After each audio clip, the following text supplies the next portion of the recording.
Bonjour à toutes et à tous, je suis Anne-Clémentine Larocque et aujourd'hui j'avais envie d'évoquer avec vous finalement une thématique qui fait partie intégrante des enjeux géopolitiques de notre monde, c'est celui de la mort. La mort qui n'est souvent que très peu citée, dont on parle véritablement peu en tant que concept en géopolitique, évidemment en philosophie, dans les sciences sociales et les sciences humaines, quelque chose de beaucoup plus abordé, mais en géopolitique on l'apporte très peu. Pourquoi? Parce qu'en fait finalement elle est tellement au centre de toutes les relations, de tous les processus de mise en place de stratégie des acteurs géopolitiques, on oublie quelque part de la mentionner. Et c'est vrai que ce que nous vivons actuellement, ce confinement lié au virus du coronavirus qui touche mondialement les sociétés, eh bien, m'a fait repenser en tout cas à cette histoire de l'invisibilité de la mort. Stéphane Audouin-Rousseau, donc, qui est un historien de la guerre, était très médiatisé la semaine dernière, et c'est vrai qu'il a évoqué quelque chose de tout à fait sensé et intéressant, me semble-t-il.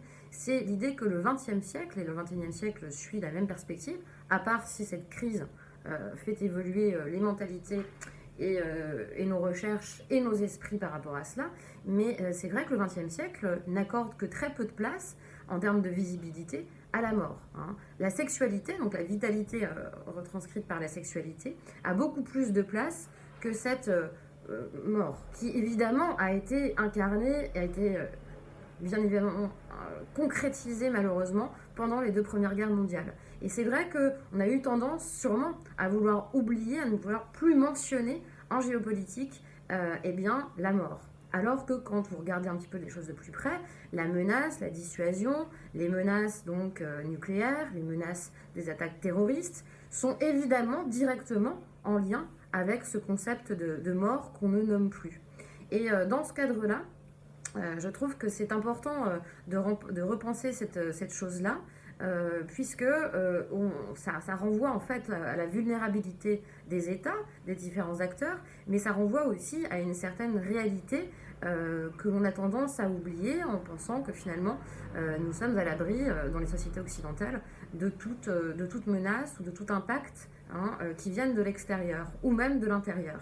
Et cette conscience en tout cas de fragilité et vulnérabilité, je pense que c'est quelque chose qu'on est en train de réfléchir actuellement et qui fait partie intégrante de la manière de décrypter les relations internationales, les relations diplomatiques et la géopolitique de manière générale.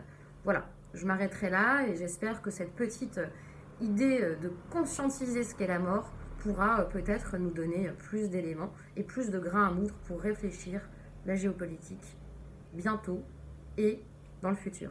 Merci.